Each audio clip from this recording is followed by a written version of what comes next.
Welcome to This Day. It is Wednesday, March 31st. There are no open meetings to tell you about today, so we'll just jump to who's on our show. We have Kaiser Permanente, and we are visited by two different folks, one from Be Well OC, actually it's Mind OC, and we also have a representative from Kaiser Permanente, which is Mark Costa. And they're going to talk all about the mental health facility, Be Well OC, which is now open and available to the public. All right, and then we also have social services who are going to talk about a program that's coming up for caregivers. Let's go ahead and go to our vaccinated information that we always give you. It's info. We have the info at lagunawoodsvillage.com, which is the email address that you could send a request to be vaccinated here in the village if you are 65 and over. And then you can go to lagunawoodsvillagealerts.com, which is our regular updated website of all the latest information here in the village, as well as any questions you might have regarding the vaccine and where it is available. Then let's go ahead and go to distribution pods. If you wanted to be registered to get a vaccine at any of the pods, which are now 4 different pods, which I just found out about yesterday, which is great news. They're going to open up one at the Orange County Fairgrounds. So more vaccinations are available, so go to register at othina.com. Rite Aid, riteaid.com /COVID-19, CVS.com, or 1-800-SHOP-CVS. All right, our weather is looking quite warm today. You know, it's going to cool down a little bit starting on Friday, but not by much. So today is sunny and warm at 86.59. Sunshine tomorrow, 89.57, and then we have a cool down starting on Friday, 83.55. Partly cloudy on Saturday, 79.53, and then Sunday, 73.55. Nonetheless, a beautiful week. And then we have our sunrise this morning, which is at 6:39, and our sunset will be at 7:11. Mark Rabinowitz, thank you so much for sending in this beautiful photo of a monarch butterfly sitting on what I believe is milkweed. So very cool. If you have a photo that you'd like to share with the village, please email it to us at lagunawoodsvillagetv@gmail.com. When we return, we will have Kaiser Permanente, so stay tuned.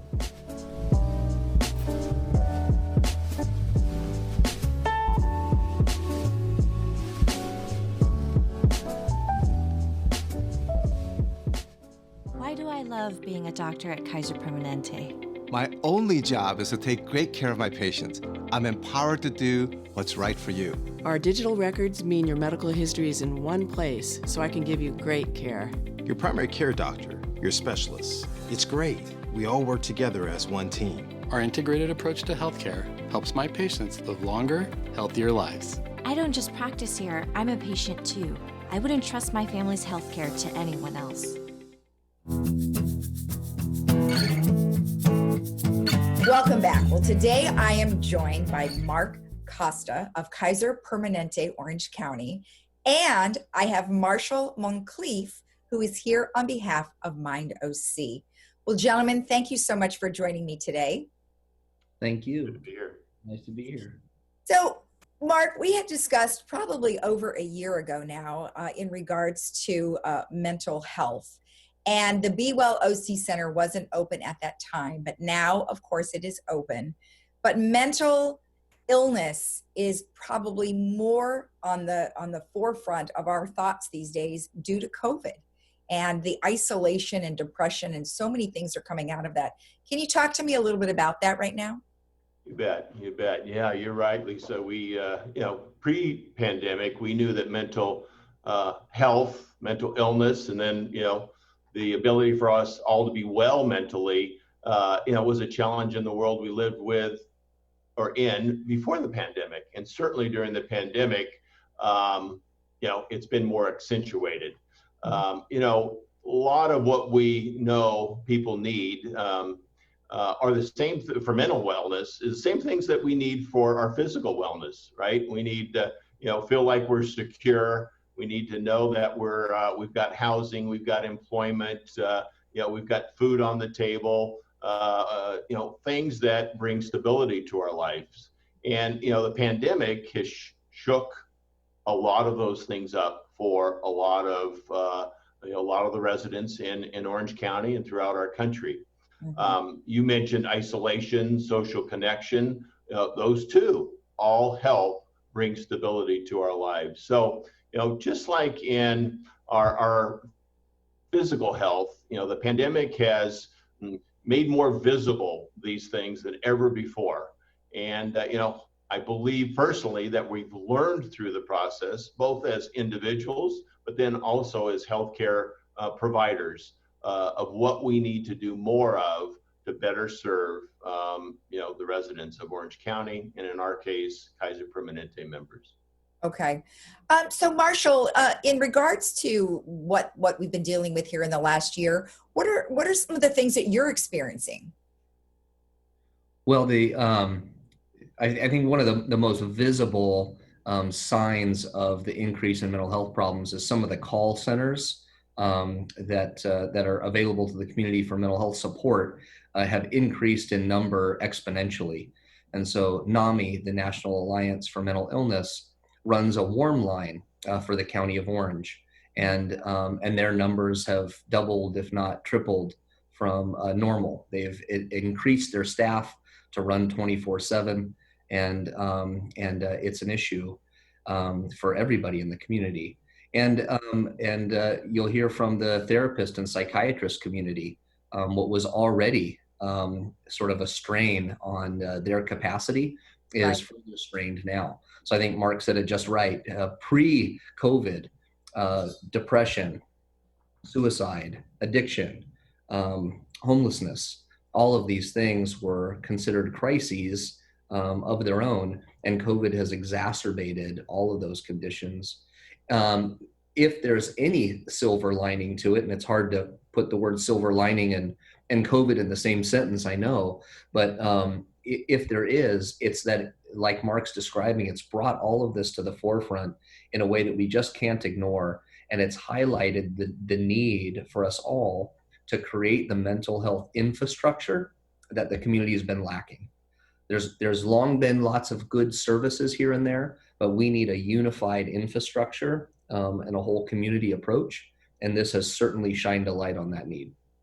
Well, that's very well said from both of you, because, and it's all ages. It's not just an elderly situation. Now we're hearing about teenagers and how devastated they have been not being in school. Yes. So it's been crazy across the board. In regards to that being in the forefront now, I mean, the Be Well OC Center is open, and it is, right? It's open now? It is open, yes. Okay. So was it open during COVID or no? No, we finished construction throughout the course of last year. So we were under construction during the height of COVID, and that had its own challenges. But it has certainly, COVID has certainly pushed us to get the facility completed on time from a construction perspective, which we were able to do. And now we've begun to open services. That process started in January. And as we get into April, all 7 of the services will be open and available to the community. And we're very excited to report that. Oh, that's great. Now, Mark, I know that there were several of your nurses and doctors that were going to be participating as a resource for that center. Is that still the case? Oh, absolutely. Be Well OC has engaged providers across the county, from all the health systems, including Kaiser Permanente, and really looked to, the individuals that are, in offices, in medical offices, providing the care, in emergency rooms, providing the care, to make sure they understand the needs, and then establish the processes so that we can refer, transfer patients that, can benefit from Be Well. So we do appreciate the engagement with Be Well OC. Okay, and then let's talk about how Kaiser Permanente, beyond that, is going to support the folks that could be at the Be Well Center. Well, now in the digital world, the virtual world that we live in, we can be connected. And so, not all problems will be completely solved in the Be Well OC. We all know that it takes a community. And so being connected so that the individuals that receive care at the Be Well Mental Health Campus can get aftercare. It could be in support groups. It could be referrals to community-based organizations. Let's say it might be AAA as it relates to substance abuse disease, or referral back to a Kaiser Permanente provider. You know, again, if any of us had this need, or when we have this need, the thing that's most important is a sense of continuity and connection. And in the virtual world that we live in, this can be accomplished. Yeah, Marshall, you mentioned seven centers. What does that consist of? Well, there's 7 different services in the one facility. And so, so that consists of some of the things Mark was highlighting now. So we have a full continuum of substance use treatment in the facility, starting with the county's first urgent care for substance use, and all the way through to residential treatment. And then we have a full continuum of mental health services too, also starting at an urgent care level all the way through residential support. And so what's unique about that is the 7 different services. There are 3 for mental health and 4 for substance use. Those would all typically be in 7 different locations scattered around the county, and probably with different payer contracts or insurance contracts, such that I go knocking on the door of one of them and find out, oh, no, they're not contracted with Medicaid, so I need to go over here to this one. Or I knock on the door and find out, oh, no, they're not contracted with commercial insurance, so I need to get over here to this one. And so the community has long been kind of pinballed around the fragmented set of services in our community at the height of the challenges they're facing with mental illness, which by nature compromises the ability to sort of think clearly and be able to navigate well. And so it's kind of been salt in the wound. So the need to bring all of this together was critical. And I'm going to say that Mark's being somewhat modest, because it wouldn't have happened without Kaiser. And the Kaiser, in addition to Kaiser, the organization, and Mark's leadership helping to realize the campus, the clinicians at Kaiser have remained active and do right to this day, and part of a clinical steering committee determining the protocols and processes for getting patients into the campus. Right. And we're deeply appreciative of their support. That is amazing. And I do remember the last time that Mark and I had sat down, that he was talking about how Kaiser was a very instrumental part in terms of at the beginning, which is great, because and then you have your legislatures and people that were helping in that capacity as well. So it sounds like an awesome place. I wish you well, and I'm very excited to actually see it, because I have not been there. So hopefully one of these days we'll be able to come visit.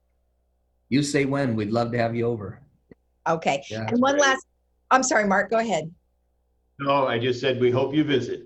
Yes. Yes, we will. And one last thing is, how will people be able to get in touch with you guys?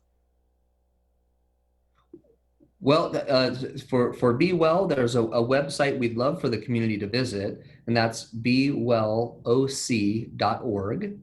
And there's a lot of information there. And if people are looking to get referrals to the campus, the county's OC Links system which can also be found online, OC Links, is also an access point. Perfect. Well, thank you so much, both of you. I appreciate you taking the time. Thank you, Lisa. Thanks, Lisa, very much. You're welcome. And we'll be right back after this.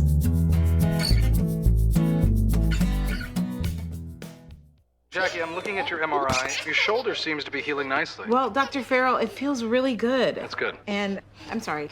Baby, don't touch that. I don't want you to play with it. Twinkle, little star, how I wonder what you are. Up above the world so high, like a diamond in the sky.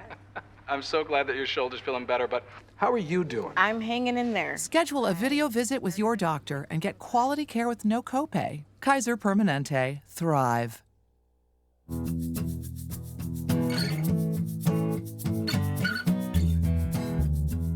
Welcome back. Well, today I am joined by Susan McInerney, who is here on behalf of Social Services. And then we have Elise Phillips, who is here on behalf of Alzheimer's OC. Well, welcome both of you. How are you? Good, thank you. Excellent. So now, Susan, I know there's been a lot going on, of course, with the vaccinations and home visits and things like that. So we've been very busy here in the community. So let's have an update from you as to what's going on. Well, what's exciting for us is that we're back doing office visits and home visits, and we're thrilled to be doing so. The whole team has been vaccinated because we were, as social work clinicians, we're in that 1A bracket. So we are about a month out from our vaccination. So we are excited to go out and help again, not just telephone services. So we can see people face to face with a mask still, but it feels like it's a little bit more normal again. Right, and how are people reacting to that? It's good. To come into the office, there's a protocol. People are still getting their temperature taken. They have to come through the front. And when we go to someone's home, we're asking screening questions because we still don't want to be going into someone's home who is in the middle of being sick, or we don't want to spread germs around. So we're still being extra precautious, but cautious and taking precautions. But yeah. It's good. Yeah. Good. Well, that, I know we're working towards getting things taken care of, and hopefully it felt like this last weekend or so, it felt like things were getting back to normal with a lot of people out and about. And so that's kind of a good thing for sure. Yeah. Great. And then Elise, can you just tell me a little bit about Alzheimer's OC before we talk about what's happening? Well, Alzheimer's OC supports people who have been diagnosed with dementia as well as their caregivers. They have a number of classes online and in person that give caregivers a great deal of information and how-tos and support, as they walk through this journey. And that is their reason for being. They also collaborate with UCI very closely, and they offer meetings with researchers and doctors who are very involved in, in finding a cure for this awful dementia diagnosis. Mm-hmm. Yeah, and I know, and Susan and I have talked in the past here during the last year, and it's just awful what has happened to many of the seniors who are suffering with dementia and Alzheimer's, is that the whole pandemic has really put kind of a dampener on their progression. Oh, absolutely. Absolutely. It has certainly increased the isolation for both the person suffering from dementia and also their caregivers. That is, now they are 24 hours or often 24 hours with their loved ones. And so we're looking at a lot of routines that have been disrupted. And we know that people with dementia often do very well with routines, and that disruption has caused a great deal of anxiety, depression, which of course leads to other health issues. There has been, little to no respite available for caregivers. Of course, family members and friends who would have provided that respite have not been able to. So this has been a disaster. It has been very difficult. We spoke with Dan Daly not too long ago, and he was able to give us some good insight as well regarding that. And so I understand that, Susan, tell me how this kind of came about, the virtual support groups that you guys are collaborating with Alzheimer's OC. Yeah, so we've been working and been in partnership with Alzheimer's OC since about October, November of last year. Alzheimer's has placed a social worker within our department, which is temporarily on pause due to COVID, but hopefully that person will be back in place soon. But we've continued in the efforts still by doing, by collaborating together on efforts like this. We have noticed quite a few residents who are exactly like Elise said, the stress of caring for a loved one. So that's why we definitely wanted to offer something of support for residents. And this will be a great way for people to come together and talk and figure out solutions to issues. And we're happy that Elise is able to facilitate through Alzheimer's OC this group. Oh, that's great. Elise, tell us about the group and what you hope to accomplish. Well, the group is really a safe place for caregivers to come and share their experiences, but also ask questions of others who are, uniquely qualified to give them answers. Often caregivers won't share their feelings and emotions and frustrations with other family members or friends who simply just don't know what they're going through. So this is a really special place to be able to do that. Also, really it's a place to listen and learn. Also to make friends who you could see outside of the group setting. And continue the conversations. But it's comfort. It's a place for real comfort amongst peers. For sure. And it's a virtual situation, so that obviously means it's going to be through what, Zoom? Yes. Okay. Yes, it is. And caregivers are sent the link.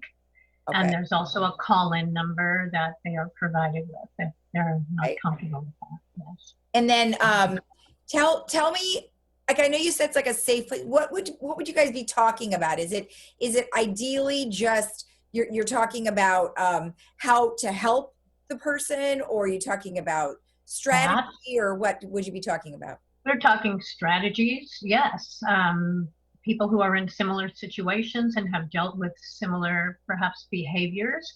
How do they approach these behaviors? How, what type of cognitive stimulation do they find most useful? What about outings, adult day programs? All of these types of availabilities are discussed. It's really a great forum for discussion on just a host of issues that caregivers are uniquely faced with. Right. This is something that I guess you would do obviously with a variety of different situations. This is why people have support groups that you normally do in any circumstance. Alzheimer's, drug addiction, whatever the case might be. This is always a really good way, because honestly, getting together, I might have a question, but somebody else might have my answer, which is great. Oh, I experienced that. This is what I did. So that's really nice that you're able to facilitate that and do this. So how does somebody find out about it? Well, the number to call to register would be 949-757-3758. You could leave a message with Kathy Karshidi, who is the coordinator of the support groups. She will certainly get back with you and get your email address. You can also email her, of course. It's Kathy with a K, ATHY.Karshidi, that's CARCHIDI at ALZOC.org. So, feel free to do that as well. And of course, there's always the helpline, which is a huge and wonderful resource for caregivers 24 hours a day. And that number, which everyone should have if you're caring for a loved one with dementia, is 844-373-4400. Perfect. Well, both of you, thank you so much. I really appreciate you taking the time. Certainly. Thank you so much. Good to see you. All right. Thank you again. Be well. Bye. Bye-bye. And we'll be right back after this.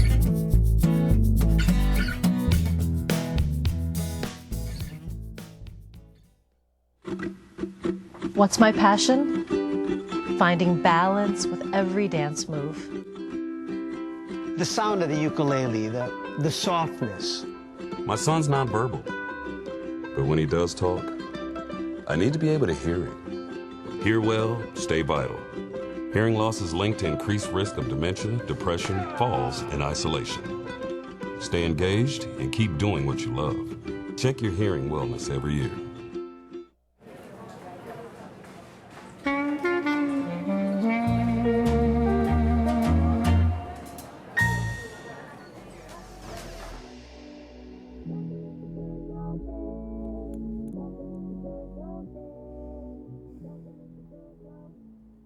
Welcome back. Well, I thought I'd give you a preview of our movies that are coming up on Friday and Saturday.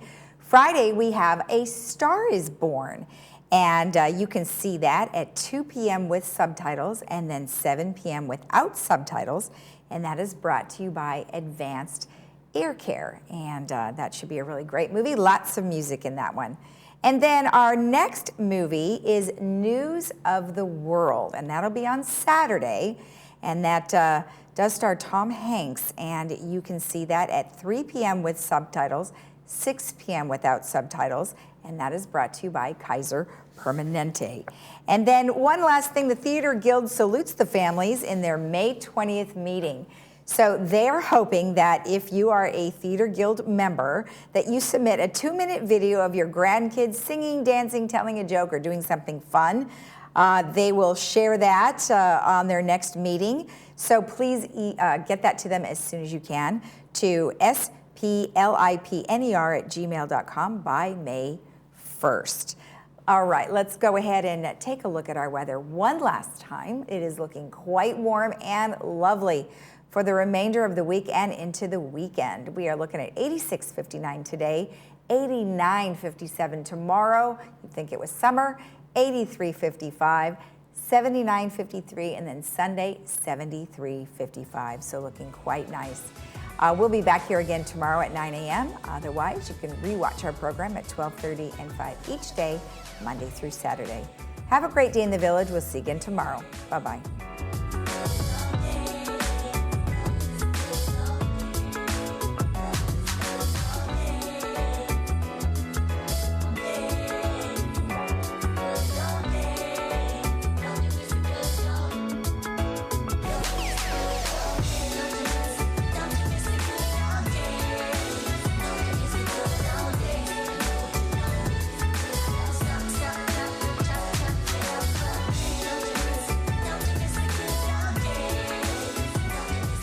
Welcome to the Meridian at Laguna Hills, a newly multi-million-dollar renovated community. Located in beautiful southern Orange County, the Meridian at Laguna Hills blends quality senior care onto the bright canvas of Laguna Hills Life. With a luxurious 5-star resort-style community and a dedication to resident care, you can experience an exquisite senior lifestyle unlike any other. Discover a community filled with care and the freedom to pursue what matters most. It's a new day and it's yours. Make the most of it at the Meridian at Laguna Hills.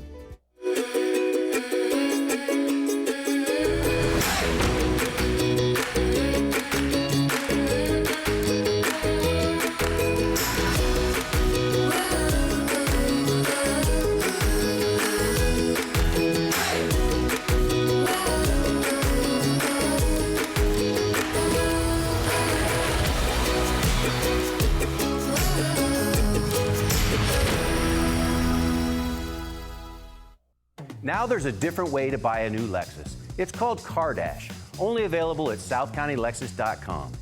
It's amazingly simple.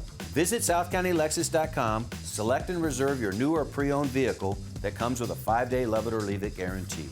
Apply for credit, calculate your payment, and even appraise your trade-in, all online. Once you arrive at the dealership, just pick up your car and drive home. Push a button, get a Lexus. South County Lexus, where different is amazing.